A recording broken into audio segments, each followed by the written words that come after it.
Thank you for tuning in. You are listening to another episode of Trey Ball. Today we will be discussing the GOAT rules. But before we get into all that, we want to do a little bit of recap. Let's look at the beasts of the East, the Philadelphia 76ers. 27 and 12, sitting at the top spot of the East still. Brooklyn Nets are 26 and 13. Number 3 is the Bucks at 24 and 14. Miami Heat came all the way from 13 to number 4. They are sitting in the fourth spot at 21 and 18. Celtics, they are 20 and 18 on the season at the number 5 spot. Embiid did go down the other night with a bone bruise that will, most definitely hurt his MVP conversation at this point in the season, being, it's already in the second half of the season, and this is where the votes really start to count. So, that's going to hurt him, but ultimately, the team is still, glad that it's just a bone bruise, not an ACL or MCL or meniscus or anything of that nature, considering how he fell. Miami, like I said, from 13th to 4th in the Eastern Conference. February 4th was when this run really took off and really started. Over that span of time, they're number one defense in the league. Jimmy Buckets came back from his absence. The COVID protocols, team is still starting to get healthier and healthier as time goes along. Still waiting for Avery Bradley to come back into the fold. But putting up huge numbers, several triple doubles. I think he has 6 or 7 on the season. He's at 21, 22 points a game, 8 and 8, playing phenomenal basketball. Brooklyn Nets, no KD, no problem. 10 and 1 on the season without Kevin Durant, or 10 and 1 in the last 11 games without Kevin Durant on the floor. Is it time that we start putting Kyrie and James Harden in the MVP conversations? I think they'll find themselves in that MVP conversation simply because somebody's gonna vote for them. There's no way you can ignore Harden's being a triple double machine. Kyrie's putting up big offensive numbers. Just both of those guys being so dominant, you can't really ignore. You got to pick one or the other. My pick to be in that MVP conversation would be James Harden. When KD comes back, who knows how the dynamic really changes, but they're playing some phenomenal basketball on the season, one of the best offensive ratings in the history of the game. If the season stopped today, they would actually be number one. So, the beasts of the East are really starting to shake out. Everybody's starting to turn into the teams that we thought they were, and I think it's going to be an exciting finish for those top 5 teams. 6, 7, and all the way through 11 in the Eastern Conference. They're very tight. It's going to be a tight race to close out the season and get to that play-in tournament for the playoffs. Looking at the Wild Wild West, the Utah Jazz surprise of the year. I think they're going to end up having the coach of the year in snare. They're sitting at number 1 with 28 and 10. The Phoenix Suns, they're at 25 and 12 right now. At the number 2 spot, the Lakers slid down to number 3. They're at 25 and 13. Clippers are 25 and 15. Even with them being, unhealthy and not having everybody each and every night, they're still at number 4. So that's kind of impressive to me. Number 5, you have the Denver Nuggets, 22 and 16, tied with the Portland Trailblazers, also 22 and 16. Little bit of news on the Western Conference. AD is still out for 2 more weeks, but he's getting closer and closer to his return date. The Phoenix Suns are just as impressive as any team in the league. They are sitting at, like I said, 25 and 12. But over the last 10, they are 8 and 2, playing phenomenal basketball. I like what James Jones has done. He's one of the better execs in the league. Coming from Miami, and he made a stop in Cleveland, but ultimately made that transition into the front office. I like what he's been doing over the past couple of years. Slowly but surely getting them to the point where they can contend in the playoffs. Made a big splash this summer with Chris Paul, and then you add some help with Jay Crowder, bringing him in. And young guys stepping up, DeAndre Ayton, Devin Booker playing great basketball. I seen the other day there was like, is Chris Paul deserved to be in the MVP discussion? I don't know if I'd go that far, but wherever he goes, they do, experience success. They do end up playing a better brand of basketball. And the way Monty Williams has his team playing together, you see multiple nights of, 7, 8, 9 guys with 10 plus points. Everybody sharing the ball, everybody getting credit, everybody playing defense. They're playing together, moving as a unit. I like the way this team is playing the game of basketball right now. And I haven't been, really paying attention to Phoenix the past several years. Steve Nash and Amari Stoudemire, D'Antoni, Shawn Marion. That was one of my favorite teams to watch, of that era. So, to see good basketball starting to be played in the Valley of the Sun once again is good for basketball fans. Denver Nuggets 7-3 over the last 10 games. Is the Joker back in the MVP conversation? Like I said, Embiid went down, so he's not necessarily going to be at the top spot of MVP conversations for maybe the next couple weeks, which means LeBron's going to be thrust up. So who do we see jumping back into that combo? Like I said, Harden should be mentioned. Joker is probably going to see his name being up there. Near triple double every single night. He's averaging a near triple double on the season, and he's doing it also with assists. He's one of the best passers, not just as a center, but in the league, period. Up there with Harden, LeBron, CP3, some of the guys I've already mentioned. So, that's elite company. I think he deserves that. CJ McCollum, cleared for basketball activities. He's missed 24 games. Portland is 14-10 in that span. They're going to need his 26 points, 4 rebounds, and 5 assists when he comes back. Dame is at 29 points, 4 rebounds, 8 assists on the season, but since CJ went down, he's at 31, 8.7 and 4, 38 from the 3, 93 from the free throw line, and they have missed 3 starters the majority of the season. CJ, Nurk is down as well. Zach Collins. There's been other injuries throughout the year. DJ, he's been down as well. Here and there, there's always something going on with the Portland Trail Blazers, but the one constant is Dame is going to be out there and he's going to be firing on all cylinders, and he's kept them. Like I said, they're tied for 5th place at 22-16. That's very impressive. He definitely needs his respect and needs to be in the top 5 of the MVP voting, no matter where he ends up. I need to see him in the top 5 of the MVP conversations. Now, the GOAT rules. Now you're probably thinking in your mind, Bad Boys, Jordan rules, the specific rules for when they play Michael Jordan, right? When I say GOAT rules, you're probably thinking these are the rules GOATs must follow. Not at all where I'm headed with this conversation. When I think of GOAT rules, I'm thinking of the rule of 2. For my Star Wars fans out there, fellow nerds, look, the rule of 2 means this. There is, at all times, there's only 2 Sith, a master and an apprentice. When you're looking at the National Basketball Association, all right, we're going to apply the rule of 2, okay? When there is a master, Michael Jordan, LeBron James, Kareem Abdul-Jabbar, and we can throw Shaq in there, okay? When there is a master paired with an apprentice, a Scottie Pippen, a Dwayne Wade, a Magic Johnson, a Kobe Bryant, when you pair them together, they are nearly unstoppable and unbeatable in a 7-game series. When you get these pairs to the playoffs, when you get Michael Jordan and Scottie Pippen to the playoffs, you get 6 rings. LeBron and D Wade, get them to the playoffs, you get 2 rings, 4 trips to the NBA Finals. Magic and Kareem, you get 5 rings. You get Kobe and Shaq, you get 3 rings, and you get 4 trips to the NBA Finals. And quite regularly, I think every single one of those years, they were in the conference finals. So it's set in stone that someone in the GOAT conversation, like I said, Jordan, LeBron, Kareem, Shaq, we could put Kobe in there too, but for the sake of this argument, we'll go with Shaq. When you have somebody in the superstar category with legendary trajectory, what that means is when we're watching the games or we're watching a league, in a present sense, we see a superstar that's going to, at the end of the day, at the end of their career, going to be mentioned in legendary conversations. So we're looking at Scottie Pippen. He is mentioned as a 50 greatest player. LeBron, is in the GOAT conversation, but when we look at Dwayne Wade, he is the 3rd best shooter guard in the NBA history.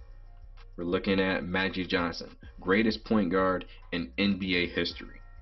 Looking at Kobe, 2nd greatest shooting guard in NBA history and one of the most skilled basketball players we've ever seen. One of the most skilled. Footwork, shooting, scoring, defense, period. The whole 9 yards. You name it, he can do it. When we have those 2 paired up, there's nothing you can really do to stop it. The Spurs beat the Lakers, Because they had Tim Duncan, David Robinson, someone in the GOAT conversation, and someone who is a superstar with legendary trajectory. The only outlier here is the Detroit Pistons from 2004 that beat the Lakers. They're really the only outlier. And you're looking at Magic and Kareem, that run that they had, they lost to Bird and McHale, the Celtics. They lost to Philly. You're it takes a lot to beat these teams. It takes so much to beat them. Right now, in present, past couple of years, let's look at from this perspective, okay? LeBron and Kyrie, right? And you could mention Kevin Love, but mainly LeBron and Kyrie. GOAT conversation, superstar with legendary trajectory. But what did it take to beat him? All right, it takes Steph Curry, who's someone who's going to be, I don't, honestly with Steph, he's kind of a tweener. Is he going to be mentioned in a GOAT conversation, or is he just a legend? You know, he's a tweener, but we'll put Steph in there, okay? So yeah, it takes Steph, it takes Clay, it takes Draymond, Andre Iguodala, Sean Livingston, David West, all these guys it took to beat LeBron and Kyrie. Kyrie ultimately went down with an injury, but the level of play, the amount of different talents and talented players it takes to beat someone of LeBron's magnitude, we've seen that on display in 2015. Okay, now like I said, LeBron, GOAT conversation, Kyrie, superstar, legendary trajectory. Okay, both of those guys together, both of them healthy, they come back from a 3-1 deficit in 2016 and win the NBA Finals. There was absolutely nothing Golden State can do to stop them. I think even at one point they both had a 40-point game on the same night. Absolutely obliterated the entire team with 80 points, 82, 83 points between just two players. You're absolutely being destroyed by just two guys. Why? Because the talent level is that high. It's like if you're going back to talking to my nerds once again, Dragon Ball Z. If you're looking at LeBron and Kyrie together through a scanner, it'd probably break it, shut it down completely. If you're looking at Jordan and Pippen through a scanner, it will break it. LeBron, Wade, so on and so forth. That's the level of talent that they have. It's so far superior than their opposing players. Now, in the summer of 2016, right? Golden State, they go out, they pair Kevin Durant with Steph, with Clay, Draymond, Iggy, Livingston, West, Looney, Bogut, so on and so forth, right? They pair all those guys up. Why? Because you have to take it up a notch. Now, Steph and Clay was enough to beat just LeBron, but LeBron came back with Kyrie the next year. So to top that, you got to come back with KD. All right. Now, a couple years later,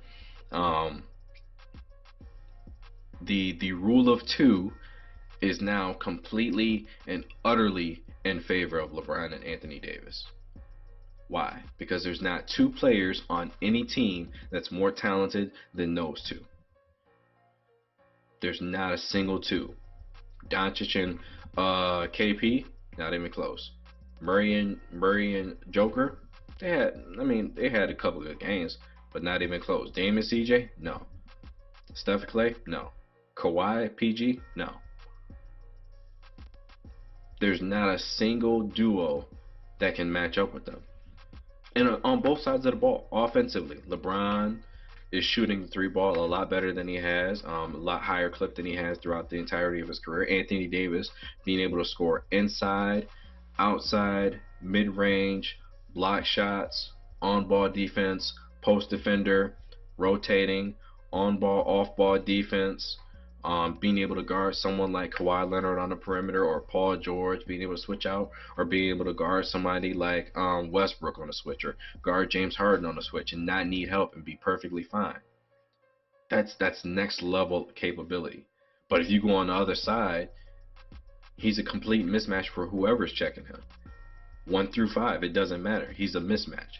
LeBron, offensively, pick and roll maestro, being able to get to the hole, stronger, faster than most of the people that are defending him. Turn around, fade away in the post. Get to the elbow, get to his spots, mid range, pull up, it's money. Long range deep ball, he'll make it at an efficient clip. And I'm talking specifically about the playoffs. I'm talking about the playoffs. It's almost impossible to beat a duo of that magnitude in four out of seven. You know, we've seen the lengths Jimmy had to go to just to beat them twice in a series. And granted, if they had Dragic, you know, this is the Miami Heat fan coming out of me. If they had Dragic and Bam Adebayo, it's quite possibly they would have went 7 games. I think they would have lost, but still, to take them 7 games would have been impressive, considering how Jimmy was playing. 2 triple doubles, both wins, playing at a high clip, efficient basketball. First 2 games are blowouts, but it was just an overpowering the way they were playing the game. AD was just ridiculous, unstoppable. And Bam is no slouch. He's a great defender. Now, he wasn't healthy the entire series, but still. Miami has some good players, and they just look overmatched the entire series, even in games they won. Like I said, look at how Jimmy was playing. Look at how out of gas he was during that series. Why? Because the level that you have to play to and the level of players you have to have on your team to take down someone of the skill level of a LeBron combined with an AD, the rule of two. If you're watching Star Wars Episode 3, right? Remember when Sidious was sitting in the room? He was sitting in the room, in the conference room, alone. How many Jedi walked through that door? How many Jedi walked out of that door? Granted, you know, it's quite possible that if Anakin didn't step in, Mace Windu would have walked out, Samuel Jackson would have walked out of that room, but just go with me here, right? Why? Because the level of power that he had, it took all of them just to stop him. That's what we're seeing right now from the Brooklyn Nets. Okay, they seen what was going on in LA. They seen what's happening when you get to the playoffs, because everybody's talking about the regular season. Look, when you get to the playoffs, it's a different animal. It's a different LeBron. It's a different AD, and they take it to a whole new level. And also, you know, LeBron, Anthony Davis, Rondo, they had chips on their shoulder last season. That played into it quite a bit. But even without that, all right, the talent level of those two guys. Brooklyn, they already signed KD, they signed Kyrie. They knew, you know, they would get those guys healthy and get them back on the floor, and we would see great basketball. But after what they seen in the finals, Sean Marks knew, look, we got to go get James Harden. We're going to pull the trigger on this deal. Cool, they get James. All right, so now you have Kyrie, James, KD, DJ. But now, midway through the season, you know, you start to see some vulnerability from LA. Utah takes over, Phoenix starts to creep up in the standings, and you see some vulnerability from the defending champs with AD being down. Okay, so what can we do to ensure that if we ran into them, we have all the pieces needed to knock them off? Now, I'm not saying, look, Brooklyn faces LA. I'm not saying it'll be a sweep or anything like that, but on paper, Brooklyn has the advantage with, you know, adding Blake Griffin from Detroit for almost nothing, considering he's still being paid about 20 plus mil from Detroit after being waived in the buyout. So when you look at that paper, Brooklyn has the decided advantage. But once you step out on the floor, the eye test, I'm still not so completely sold that they would knock off LA. Why? Because the level of difficulty that you have trying to beat LeBron and AD in 7 games. You have to beat them 4 times in 7 games. Really, the only team that really has had a chance at doing that is a team featuring Steph, Clay, and KD, or Steph and Clay. And even then, they had to shoot their way to a championship. When you added Kevin Durant to the Golden State Warriors, you had an increased chance. But if you knew that LeBron and Kyrie were healthy, you were still like, it still might be a challenging finals. It won't be a cakewalk, right? You subtract Kyrie and you add Anthony Davis to that situation, I'm not certain that just adding Kevin Durant to the Golden State Warriors guarantees them a championship, right? Why? Because the talent level is more on an even playing field, right? Because I think LeBron and AD versus KD, Kyrie, and James Harden, That's still I mean, I really still don't see them beating the Lakers in 4 games. Now you add in Blake Griffin, people say, well, Blake isn't the Blake of old. He doesn't have to be. He's playing with three elite scorers, three elitely skilled basketball players. Doesn't have to be the Blake Griffin of old. He just has to win his matchup on the other team, which is probably going to be Kyle Kuzma. And if Kyle Kuzma doesn't step up, then the Lakers really don't have a chance. But I think it's not a cakewalk. It's not a cakewalk by any stretch of the imagination. But like I said, that is the GOAT rules, the rule of two, if you will. If you're a Star Wars fan, the rule of two: Jordan and Pippen, LeBron, Wade, Magic, Kareem, Kobe, Shaq, LeBron, Kyrie, LeBron, AD. The rule of two. If those two guys are on the same page and playing at their highest peak, there's really no way you're going to beat them in a 4 game series unless you go out and get yourself 4 All-Stars, 3 superstars, 2 former MVPs, 2 former NBA champions, and a partridge in a pear tree. Thank you for tuning in. We hope you enjoyed the show. Special thanks to Curtis Murphy and Murphy Elite Training for sponsoring this episode. If you want to stay up to date on merchandise or simply update your game, please click the link in the description to stay up to date on all things Murphy Elite Training. Until next time, you know the rules.